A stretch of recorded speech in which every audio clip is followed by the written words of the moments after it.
So welcome to our social skills training. This is a very loaded topic because social skills is such a huge thing. There are so many different skills related to social skills. If you really think about it, you've got play skills, friendship skills, greeting skills, just hygiene is a social skill. It goes on and on and on. So what my goal for today is that you guys leave knowing that you have to parent consciously, really look at what your child's doing and not doing, and then actually working on it, coming up with a plan and strategies to work on all of those things that you see need to be tweaked a little bit or sometimes tweaked a lot of it.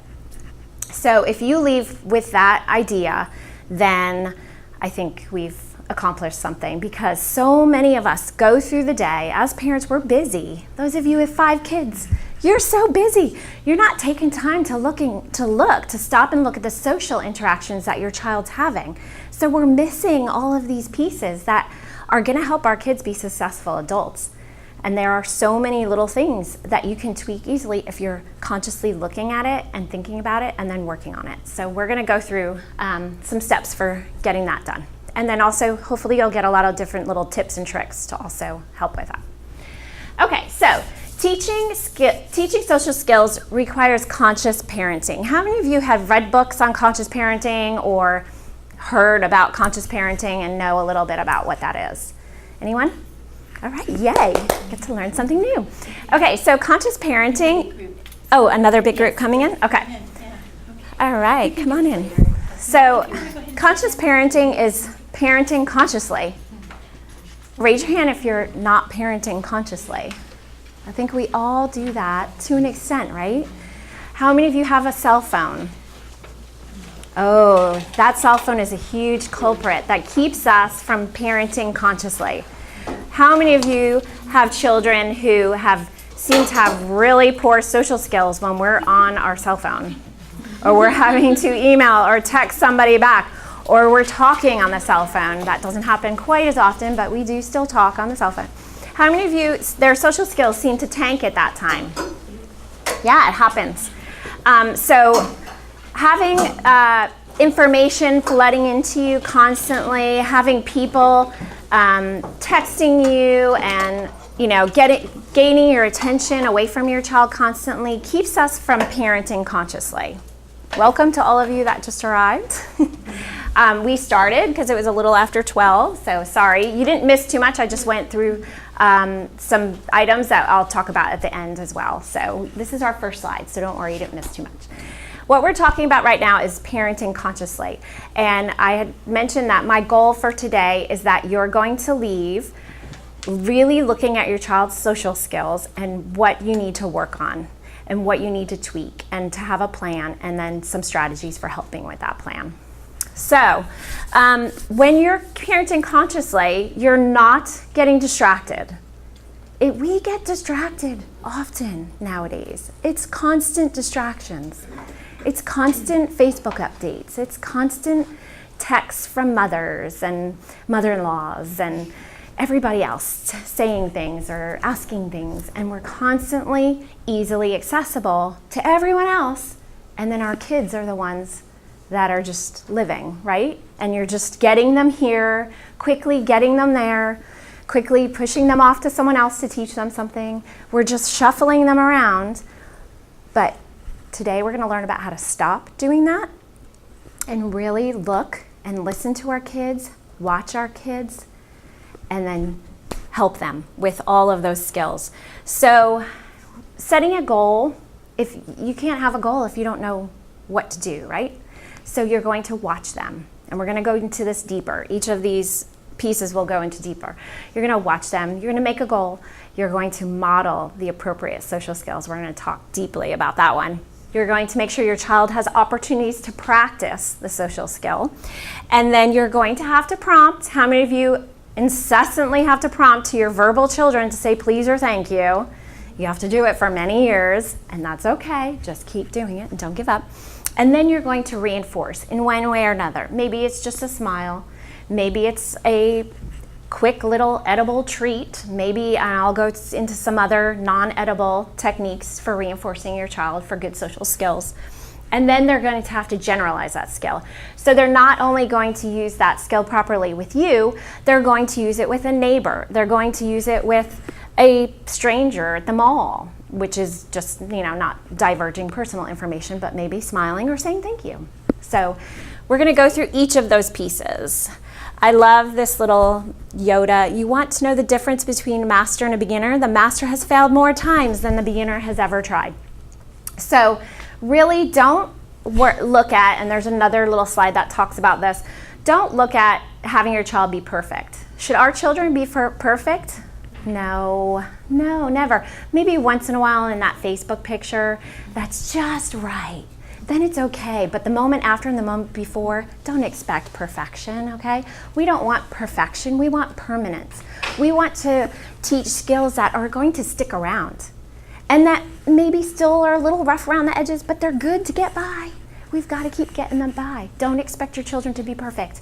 They need to make mistakes, and it's best if they make mistakes in safe environments like your home, or maybe a neighbor's home or a relative's home. Those are good places to make mistakes. So don't get distraught if your child makes these unbelievable social faux pas mistakes in those environments. Just say, okay, great, we made a mistake. Now we're going to make this better. We're going to work on this. I'm glad this happened when you were 5 or 15, because I'm really glad that we can work on it so it doesn't happen when you're 35, right? We got to look at the big picture with this. Okay, so first, the stop, look, and listen. And honestly, this is the hardest part as a parent. And I kind of like to picture the visualization of having, my family's like in a little bubble, and I go, and I suck myself out of the bubble, and I just hover over the bubble, and I watch what's going on. If you can visualize yourself doing that, and really watch how your kids are interacting with you, with each other, and it's not as hard to do nowadays, and I highly, highly suggest it, if you can, put aside the time to do this, to videotape, unbeknownst to your family, maybe a dinner together, or just the afternoon when they come home, or even the morning while everybody's rushing to get ready. Videotape, don't even let them know you're videotaping. I know it's like a whole, privacy issue, but it's your family, so I think it's okay. And then sit down quietly afterwards, and when all the rush is over and all the interactions are over, and watch and really learn from the interactions with your family, and you will learn so much. This is a great way to watch and listen and learn from those social interactions. You will hear your own tone of voice and go, oh, wow, I said that pretty harsh, and I saw the way his face fell when I said that. Or, oh wow, when he hit his sister, that's when I came in and gave attention to it. And it's so fascinating, because even when you're the one that knows that you're videotaping, you still do the things you're typically gonna do. So if you can do that, that's a great, great way to really look at what's going on. If you can't, then try to take yourself out of the situation and really take time to focus and watch what's going on with social interactions in your family. When you're focusing, and do this when you're out in public with your child. So if you have a child who say they're nonverbal and somebody comes over and says, well, hello, look at the way your child's reacting to that greeting. So if your child's nonverbal and they quick look away and walk away, pay attention to that, and pay attention to the way the other person reacts to your child. And then don't get upset, don't make excuses. We all make excuses for our kids, right? Oh, he's tired. Oh, we're on our way to lunch. He's so hungry. Or, oh yeah, she just had a really rough morning. Don't make excuses. Just say, oh, to yourself, okay, we're gonna work on that. And be proud of your child, because they're there, right? They showed up with you. They're in the environment, yay! So don't make excuses. Just say to yourself, okay, we're gonna work on that eye contact a little bit. We're gonna work on somehow greeting back in whatever way that they can, okay? So focus without distractions or excuses. So you're not looking at a cell phone, you're not talking to somebody else, you're really honing in on what's going on. And then, like I said, look at how others respond to your child. Look how your child responds to others. And I'm doing this all the time with my kids. They're now 14 and 12, and I've saw that my daughter has a little deficit with her social interactions with adults, and that's a tough thing to do, but you've got to work on it, always working on things. I notice she's not, when an adult is having a conversation with her, she's learned, we've worked on it, you have to smile, you know, you have to keep eye contact, keep the certain personal space. But what she's not doing now that she's at a more advanced level, they're asking her a lot of questions, she's answering questions, and that's it. And then it cuts off. And then the adult's like, okay, so, all right, well, see you later. And I told her, you need to ask the adult questions. It's very high level. In order to keep it going and keep that person happy, you're gonna have to ask them a question. If you know their child, say, how's so-and-so doing? You know, keep it going. So you're always watching and you're always looking at how to get to that next level. No matter what your child's level is, always look at getting to that next level. Teaching your child to make compliments. That's huge. People don't do that much anymore. But that increases their social interactions and the happiness between the people that are socializing so much. If they're telling another child that their dress is pretty, that's going to create a friend. Probably pretty instantly. It happens real fast with young ones. So look at all of those different ways that you can step it up a level for your child.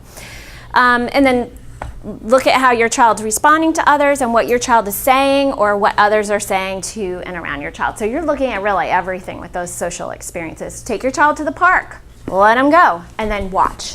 Don't go talk to that other mom. You know, this one time, really focus. Follow them around. You know, don't be creepy. Just kind of watch how they're responding. If they have a toy and they're taking it and not sharing. Oh, okay, cool.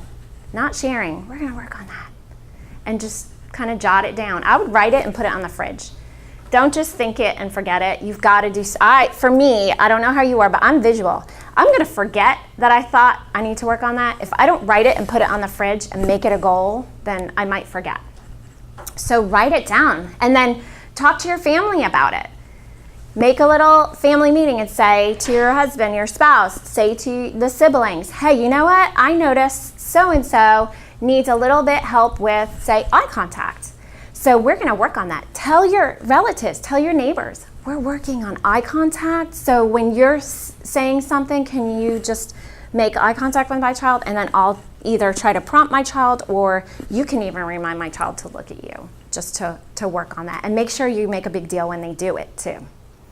So write it down, tell others, and start working on it. And make sure, like I said, you have goals as a family. I love that. Be a goal digger. Not gold digger, a goal digger. We should always have goals, right? If you're goal-oriented, there are studies that show you're going to be more successful.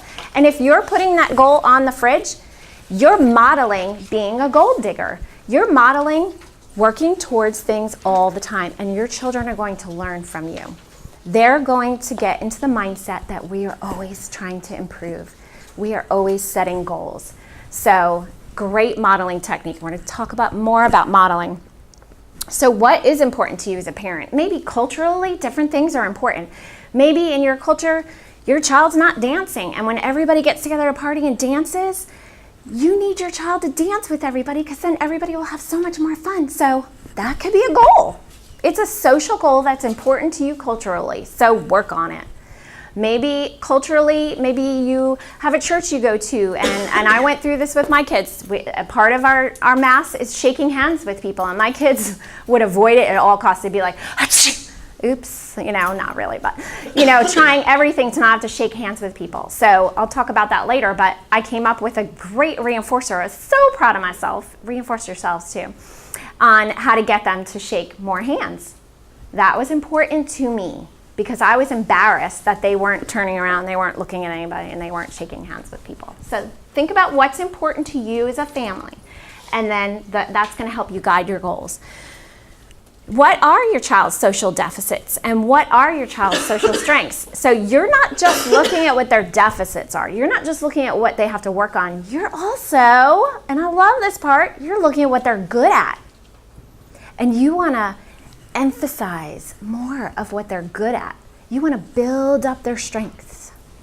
So my child loves animals, but she was so terrible at greeting others.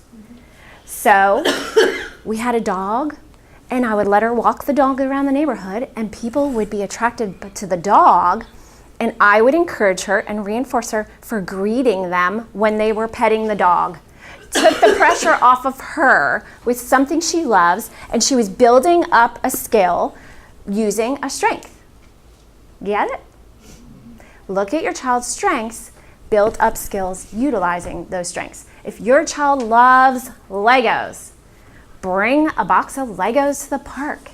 If their deficit is sharing, you're throwing them into a great social situation where they're gonna have to learn to share.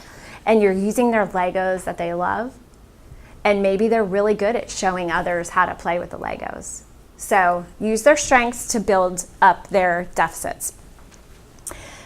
Pick only one goal at a time.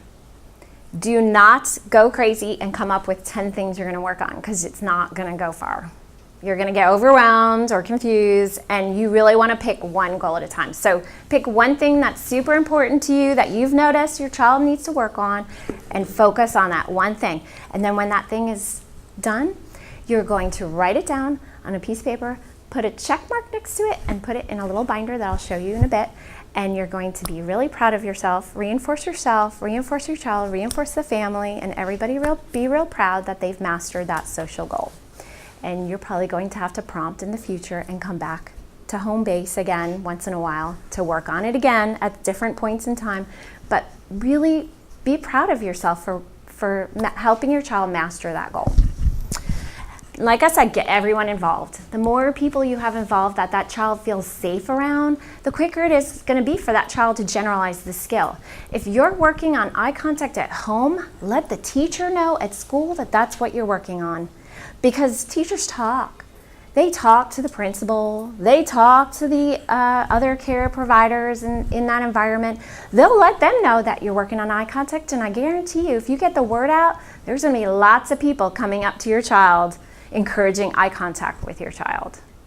So spread the word. Let people know what you're working on. Don't keep it to yourselves, because you want your child to generalize that skill. Okay. Now, you are going to have to teach the skill. You are. So many times I get a request, well, where can I send my child to have them teach this skill? Where can I send my child for social skills? I'm like, your own kitchen. Your house. You are modeling it. You're the best teacher your child can ever have for teaching this skill. Maybe it's a skill that you're really poor at, so have a spouse do it, or a very close family member work on it. Maybe you forget a lot, have somebody backing you up that's going to remind you, but ultimately it really needs to come from you guys within the home. That's where it has to start. So you're modeling social skills all the time. So be careful. If you want your child to respond to a greeting, make sure you're responding to greetings, because they see way more than we do. Especially the young ones that don't have their own phones distracting them. They're watching, well, a lot of times they have the iPads and they're playing the games on it. Put that away for the social skills lessons, but make sure you're modeling good social skills.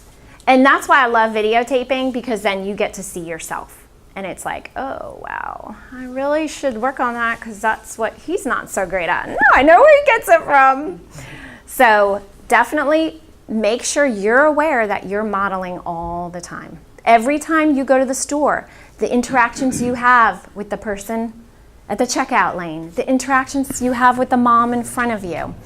If you're turning around going, oh, I love your blouse, to a complete stranger, your child's going to remember that, and they're going to see the way her face lights up, and they're going to think, maybe, ooh, I want that from somebody else. I want that energy that my mom just got from that lady. And then they got into that great conversation about where she got the blouse. So they're going to stick that away, even if they're nonverbal at the time. They're going to put that away, and they're going to bring it back out. So make sure, if you want your child to compliment others, you compliment others. You show your child having good social interactions with others. And then after that, with modeling it, just being yourself and showing good social skills, there's a ton of other great ways that you can teach social skills to your child. One of my absolute favorites is reading books with your child. If your child has a favorite character, see if there's some books about good social skills with that character, or maybe there's a TV show that they love. But pay attention when they're watching the TV show. Say it's Caillou and he shares. Say, oh look, she's like, no. Oh look, Caillou shared, or I don't even know what's popular nowadays because mine are older. But think about something that they really love and find those skills in what they love. Okay. And we have tons of books in our Parent Sanctuary and Lending Library. And I mentioned to the ones that arrived at the beginning that if you come to the Lending Library after, we can show you where all these items are, and you can check out things for 2 weeks. And then I also have some handouts that I'm going to be giving you in there. So come on by and visit. So we have tons of books that you can read with your child. And like I said, my kids are 12 and 14. I actually bring these home still. They love when I read to them. All kids at all ages love to be read to. And I'll read them a book with a baby on the front, and they love it because I'm giving them positive energy. It's nice time that we're having together. And then there's social skills in every single one of these, and then we'll talk about it. And then we might joke about it, but it becomes part of our family language. So we might have a joke between us that goes, oops, sorry, and then we're all like, yeah, that's a good social skill. So try reading books together with your children. We have one, and we're adding all the time. Here's Richard Scarry, please and thank you. And you can say, oh, remember, they worked on please and thank you. Remember to say please. Remember to say thank you. And you can sign please and thank you if your child's nonverbal. We even have a book on jokes. Jokes are great social skills. If your child's at the lunch table, I hear the kids in this school, oh my gosh, I love when they're in the lunchroom. I go in there just to listen to their little conversations. Oh my goodness, they're so funny. They're like little big people. They really are. They're like, so last night we went to a movie and they're talking all about to each other. And they tell everybody everything, by the way. Everything that happens at home, they're talking about it. If they're verbal, they're talking about it. So telling jokes. This is a great skill to teach your child. Give them a few good jokes. That's all they need. My husband has 2, and he says them all the time, and I know them really well. But they work. They lighten the mood. They get people laughing, and then we move on. But we have books on jokes in the Lending Library. That's a great social skill. There was a boy in my son's grade. His mom would throw in his lunchbox little brain teasers. And so everybody was so excited for lunch, and they'd all sit around, and he wasn't a great social kid, but he would read the little brain teaser, and that was his in. That was his way to start getting social with all the kids around the lunch table. So throw a joke in their lunchbox. Teach them things, and we'll talk about, too, having different conversation pieces on your child. We're going to talk about that. All of those things you can do. You can be like a little manipulator for your child, for getting social interactions around your child by teaching some good social things. Games. We have social skills games in the Lending Library. Playing any game is a great social skill piece, because in games you have to take turns, just like in life, right? You learn to take turns. You learn to be a loser the right way. You learn to be a winner, which is a skill, because you can't go, nah, I won. You gotta learn to do that right. There are so many things involved in a game, and it could be the simplest game, and it could be a complex game. Play games with your families. That's one of the things that unfortunately is being lost a lot more and more nowadays, when those kids are in their, up in the TV room playing Fortnite for hours and hours on end. They're not having social interactions with the family. Have game nights if you can. And you can find games that will work with all levels. Adapt it. Get creative. Adapt it for the child that you may have in your family who's nonverbal. Find a way for them to be a part of it. Just be creative and have fun. And yes, you're going to have nights where people stomp off and go to their room and slam the door and get all upset because they lost or they didn't like what somebody said. It happens. It always happens. But you know what? You're going to come back, and you're going to have another game night, and you're going to get through it, and they're going to learn from it. Even when you have your little down things, it comes back up. if you're always working on it. I love this, and you can grab one on the way out. It's a little game behavior chart, so they get a check. If they play a game with a friend or a family member, you get a check just for playing the game. Even if you only take 2 turns, you get a check, woohoo! And then the next one is I took turns. You get a check if you take turns. And then if you're a good sport, which means a good winner or a good loser, you get a check. So it kind of just keeps everybody on track. You can grab one of those if you want. You can use social scripts, visuals. There's things called power cards, like say your child's, give me a character that now is big, that kids love. What? Mickey Mouse. Mickey Mouse, perfect. Okay, so maybe Mickey Mouse, maybe your child is really bad at waiting in line. That's a social skill, waiting in line at Disney or anywhere, at the grocery store, without grabbing all the candy down the aisle. So you could do a power card and just put a picture of Mickey Mouse, and you write, Mickey Mouse is really good at waiting in lines. Mickey Mouse waits patient with hands down and quiet mouth. That's it. Like, oh, Mickey does that? I'm totally gonna do that. I love Mickey. Mickey's cool. So I need to do that. I need to be a good at waiting in lines. So use those positive role models even if they're fictional mice. And use them to your advantage where you make up your own little power card. It could just be an index card with a picture of Mickey and then the wording on the back. Try it, they work. And then peers. I'm not saying to say, oh, your friend is so nice and polite and always says please and thank you and you never do. That's not a way to use peers. Use peers in a positive way and just reinforce the peer if they're saying please and thank you without saying anything negative to your child, or reinforce the sibling, or say something. And something I do all the time when we eat dinner is I'll tell stories about my day. And this is a great technique for teaching social skills. I pick something each day. I go through the day consciously, and I pay attention to my interactions with other people. So I'll sit down at dinner and I'll go, so I was in the line at Kroger, and this lady, her child was having a total meltdown, and I just went over and patted her shoulder, and she just turned around and gave me a hug. It made me feel so good, and I think I made her feel good. It was such a great moment. And that's all. I'll just say what happened, something good that happened.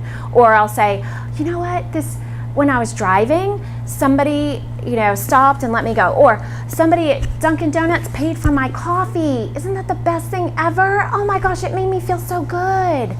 I'll also say some negative things that I see happening, and I'll say, make sure you never do that.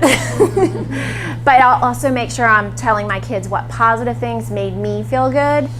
I don't want them to add to it. They don't have to add to it.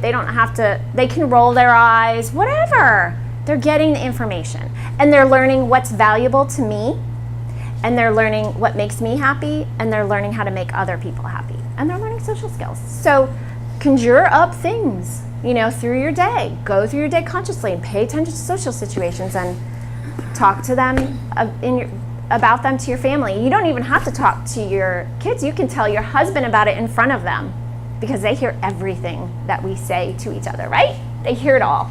So be careful with that too. Just saying, social skills. Okay, so home, like I said before, home should be a really safe place to make mistakes. It's okay. You'll survive. Hopefully it's not a mistake like burning down the house. And if it's not a mistake like that, just say, well, at least I didn't burn down the house. We'll move on. We'll learn from this and we'll go on. It's going to be okay. And make sure you teach your kids that too.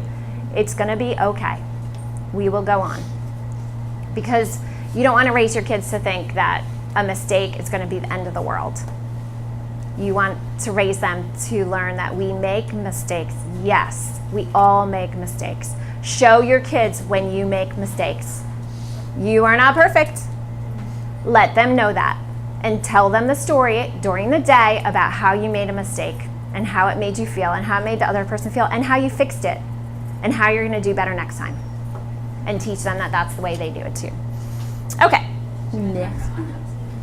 Social autopsies, love them, and that's one of the things that I'm going to give you if you come back to the Learning Library after. I'll give you one to take home. So social autopsy, and I use this a lot with my kids. I actually wrote it out with my kids, and now we just kind of go through it. It's the same, along those same lines. what the social autopsy does is if something happens, you go through what happened and how you're going to make it better next time and how you're going to fix it. That's the part I love. So we had a situation when my daughter was in preschool. She went to the preschool where the other teachers' kids go. Like in Frisco, there's a teacher preschool. So she was friends with other teachers' kids, and that's important to me, right? That she behaves properly around other teachers' kids, because I'm a social being and I care about what other people think about our family. So we went to a birthday party, and my daughter walked in, and she goes, "Where's the cake?" And I was like, oh, yeah, that's later. That's for later. And then she goes, "Where's the gift?" And she meant like when you get a gift, the favor. "Where's the gift?" I was like, oh, yeah, that's later. Oh, like inside, I'm just like, oh my gosh. Because this mom, she's British and like so proper and everything. So I was like, oh. So, and you have to let that stuff go. I learned that she was in preschool. I just got to let what other people think go and just worry about my kids and myself and teaching them better next time. But anyway, that's a road to go on. So then when she got the favor, that was the worst part. She finally got the cake, she ate it, she loved it, and then she got the favor and she looked at it and she goes, "That's it?" So I was like, okay, time for us to go. Bye, thank you so much. And I'm modeling proper social skills. And I scoot her off into the car, and the whole way home, I want to lose it on her. You know, I'm just like livid, but I'm consciously thinking this is about me. This isn't about her. Obviously, shame on me. I didn't teach her proper birthday social skills because we didn't have very many experiences before that. So, okay, we're going to work on this. So we got home and I had a social autopsy. My poor kids are such guinea pigs. They have to deal with all the stuff that I use. So I pull out the social autopsy and we talked about what happened. And she's like, "I went to a birthday party." And I'm like, "Oh, what occurred that made mommy upset?" She's like, "I don't care, you were upset. I ate cake." Like, that's all I worried about. No, so going through it, the bottom line, I think I used the big clincher was, you said you didn't like the favor. And then what happens because of that? You hurt the mom's feelings. She spent her money on that and she picked it out special for you. That hurt her feelings. And then how can you fix it? So in that case, we didn't have, I think it would have been too above and beyond to have her write the mom an apology, which I could have done, and I've done it a million times since then. With my children, had them write apologies, which is a really great thing to teach them at a young age. But I just said, you know what, let's go on to the next piece, because right now you can't fix it. That's so sad. You can't fix that. You can say sorry to me, because it upset me, so say sorry to me. So she did. And I think I said something to her about paying extra attention to the little girl, because it probably hurt the little girl's feelings too. So the next day, be really extra nice to that little girl. And then the way that she was going to do better next time. So I had to go through the whole thing with her, and it was so great because it helped with every holiday, every birthday, everything after that. Because I said to her, and I went through every scenario, I said, "If you don't like the gift, what do you say?" "Thank you." "Yes." "If you already have the gift, what do you say?" "Thank you." "If you don't like the color, what do you say?" "I want a pink one." "No." You say "thank you." So I went through every scenario. And then the next time before we went to a birthday party, we went through it. And to this day, I have it. I still have it. It's a piece of paper. I wrote it. I can remind myself. And if I need to, and thank goodness I haven't, she does great with gifts. And, you know, I come across other kids that go, "I don't want that." And I think to myself, well, there's a great way that parent can work on that. If they ask me, I'll tell them, but I'm not going to throw it out there. But it's okay. Your kids are going to make mistakes. Just work on them. And the social autopsy is a great way to have something visual written out. You can write it as your kids get older. If they have good writing skills, they could write it. And then you save them, and then you review them before the next time. So you can use that for going to a restaurant, going to a party, going to play soccer, going to the gym. Tons of situations. Whenever something goes wrong, review it afterwards. And then prime before you go the next time. Review it before you go again. Okay, Modeling, I went through this already. You're your child's first social skills teacher. Video modeling is another great way. There are tons of resources on YouTube now. How many of you, your kids are addicted to YouTube and they're watching all different things on YouTube? Yeah, YouTube's big. It's hot right now. And there's bad things and there's good things. So go through and preview. If your child's like, just say, not brushing their teeth properly, you can have somebody else model how to brush their teeth because maybe they don't want to hear it from you. And you've tried and you're not big enough for them to really get it right from you. But if this cool looking teenager is showing you how he brushes his teeth, and there's a situation where you can use a peer or a cousin that they really like and look up to model how to brush your teeth the right way. But you can find tons of YouTube videos for that. You can find YouTube videos for crossing the street. You can find YouTube videos for greeting, keeping friends, making friends, saying please and thank you. There's tons of them on there. Make sure you preview, and then you can tap into their interest by using YouTube videos. Role playing, and I cannot stress role playing enough. Actually, Orly and I had a conversation about role playing this morning. Role playing is when there's a situation, so maybe it's with my daughter. Can you be Amelia for a second? Okay, so Amelia, let's pretend you're going to a birthday party, okay? So let's see how we're gonna do. Okay, here I come. I'm the mom at the party, okay. Oh, welcome, so glad you're here. Say hi. Hi. Oh, good. I like the way you didn't ask where the cake is. Okay, here's the favor. Thank you. Very good, you did it. Yay, she did it right. Practice the social situations, role play, and it can be fun. It can be really fun. And Orly was doing that with her daughter. You want to tell about it? I can tell you all about it. When my daughter was in the 5th grade, she's pretty much an introvert, but she does like her friends. So when she's around her friends, she's a little bit more outgoing, and she treats her younger brother, who's about 2 years younger, pretty well. She's very gentle with him. But if she's with her friends and she wants to show off, she would start picking on him. And so after school, it started off with just teasing and picking on him. It got to the point that one day my son came in and he was in tears. He's in 3rd grade, she's in 5th grade. Gigi and her friends are picking on me and blah blah blah, and he's just in tears. And I was like, okay, this isn't funny anymore. We need to talk about this at home. So we role played, and I had my daughter actually practice with my husband because the other friend who was doing the teasing wouldn't stop. Like even though my daughter had stopped, the other friend who was much taller than her was still doing the teasing. And so she was like, but what, so-and-so doesn't want to be my friend anymore, what if she gets mad at me? And I said, well, let's practice so you can know what to say.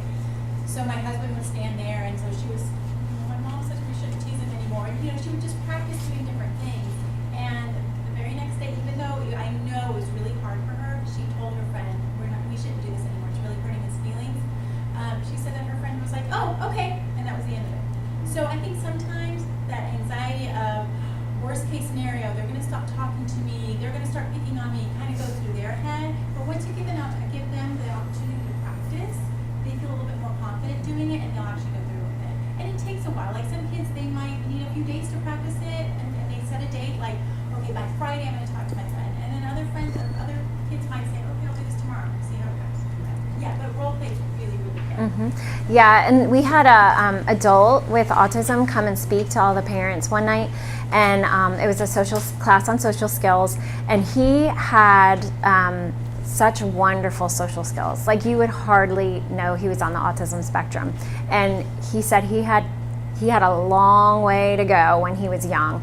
And I asked, what was the best thing that your parents did for you or that you did for yourself that helped you create such fabulous social skills? And he said role playing. Him and his mom used to role play everything. Before every situation they would practice. And they would go through the situation. He would learn what to say and how to say it and how to look and how to react and everything. So it's very, very powerful. And for those of you that have future YouTubers, videotape them practicing it, and then they can watch themselves practicing the social skills. Utilize their strengths. If they love to act, if they love to sing and dance, get them on that video and videotape them practicing. Okay? So imitation and role playing, huge. And like I said, you can pair it with the video modeling. Okay. And I love the practice makes permanent. So this guy, Daniel, has autism, and he said, I consider social skills a bit like learning a language. I've been practicing it for so long, over so many years, I've almost lost my accent. So you really have to consider that, especially if you have a child with autism, that it's almost like they have to learn another language. Some kids, you don't have to teach social skills at all. They just get it. They just watch you, and they watch their peers, and they watch other people, and they just pick it up and get it and run with it. But some kids don't get it at all. It's like learning another language. You actually have to put a lot of effort into teaching every little thing, and it is a lot of effort.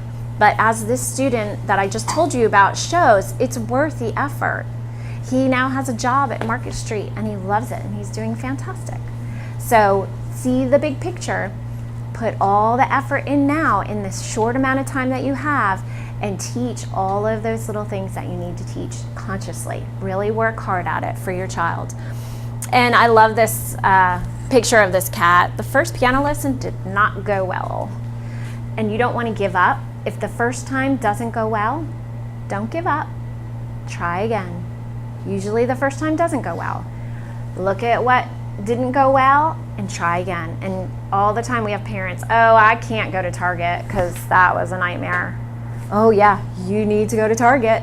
You need to go there a lot because you need to practice. You've got to practice. Not practice makes perfect. Practice makes permanence.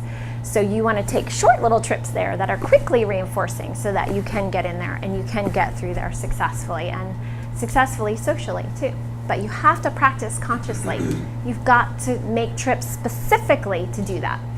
Doing things like if your child needs something or wants something when you're out at a store, have them go and request it in any way that they can. Even if they're nonverbal, write it on a piece of paper. Where's the bathroom?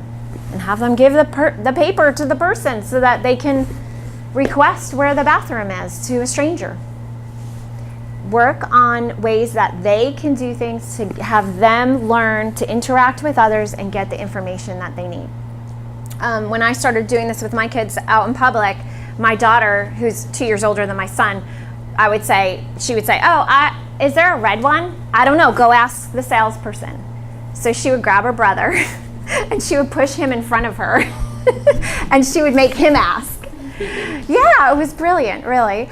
But so I would have to, oh no, he's staying with me.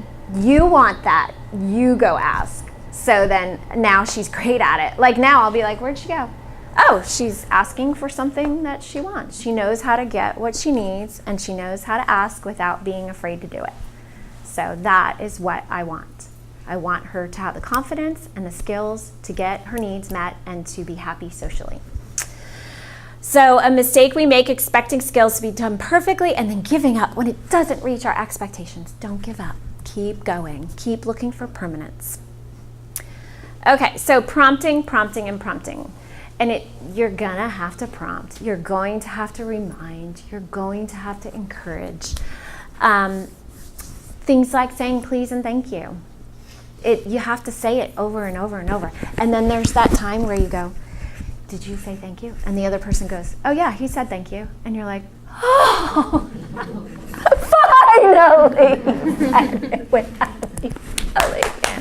And then I was the mom that said, are you sure? I didn't hear it. Can you say it again? Like, I don't believe this. Really? He said it by himself?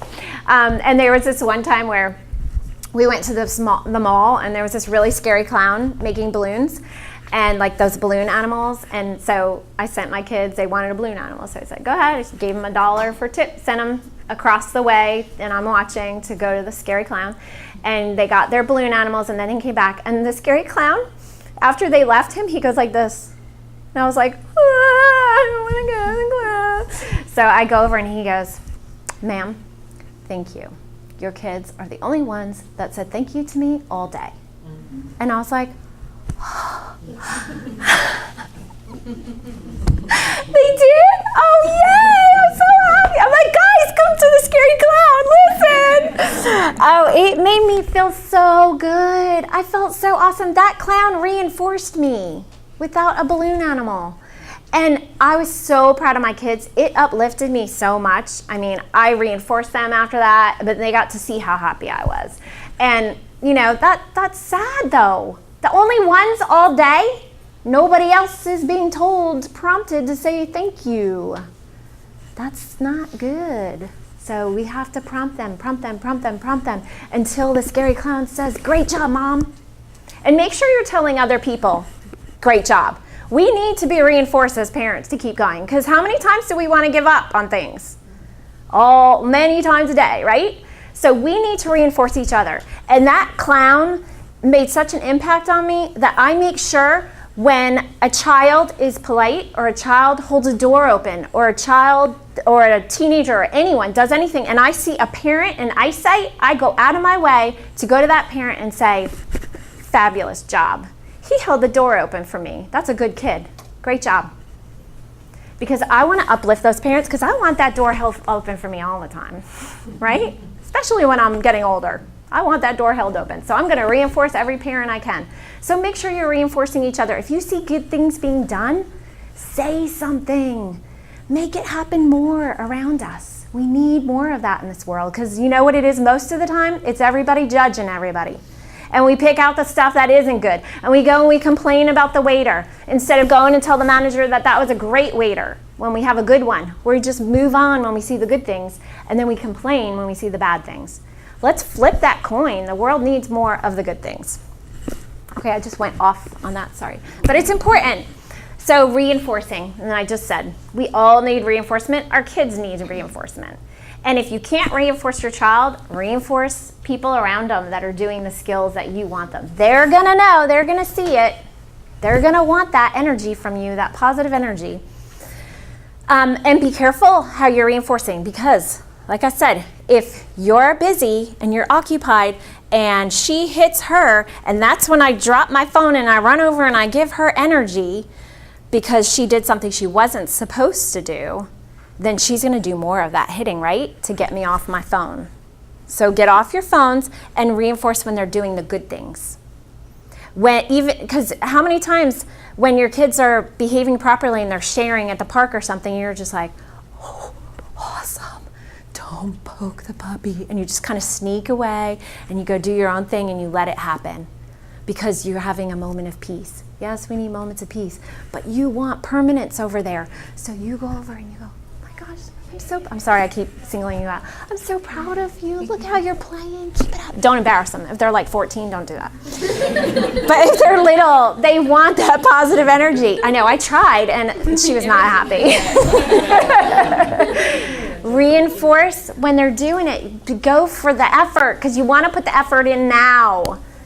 Don't waste your time doing other things that don't matter so much, because you want them to have those skills and have permanence in those skills for later. Okay, reinforcing proper behavior. Now, generalizing skills to the other environments.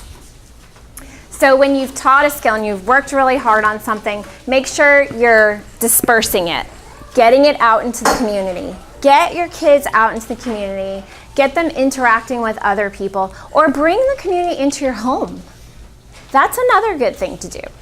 So go visit neighbors. So if your child's strength is they love to bake cookies with you, oh, they love to do that, and you're like, yeah, I don't want all that sugar in my house, bake those cookies and bring them to the neighbors. Go all the way up the street and bring, a dozen cookies to each neighbor, and have your child hold the plate. Wow. Having your child give something to somebody, that is creating such amazing energy and social opportunities around your child, because those neighbors who you might not have even met are going to go, how can you reject that, right? They're not going to slam the door, let the dog bite them. They're going to go, oh, thank you so much. Even if they're diabetic, they're going to take the cookies because a cute kid has them, right? Thank you. And they're going to get the eye contact and the positive energy. And then they're probably going to go home and they're going to want to cook more. They're going to want to bake more cookies with you. So create things, opportunities for your child to get good, positive social interactions with other people. Keep up communication with your child's teacher. Like I said, let them know when you're working on certain skills. Let your child's teacher know that you went away over the weekend and where you went. Send pictures. Email a picture of your child doing something, because you want your child's teacher, to be able to have a conversation or talk to your child about something or have connections with your child. My son's preschool class, every year, they had them make something little like this, where he would say him, his family members, and just little random pictures each year. And the teachers used this.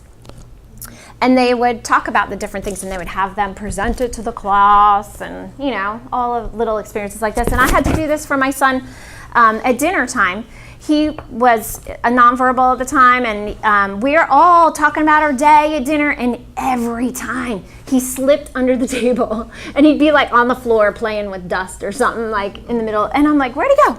Every time he was always getting out of the chair, slipping off, doing something else, because we're involved in conversation, and he couldn't get involved in conversation.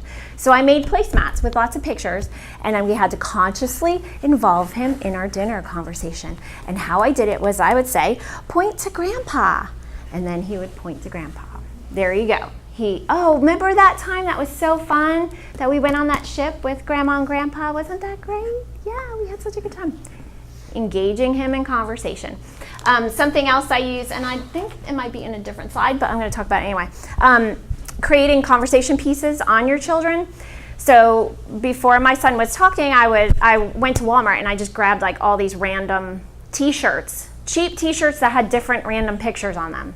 Because boys are harder than girls. Like girls, you stick a big bow in their hair and everybody's like, oh, what a cute bow, oh my gosh. And they're getting all this great attention from other people.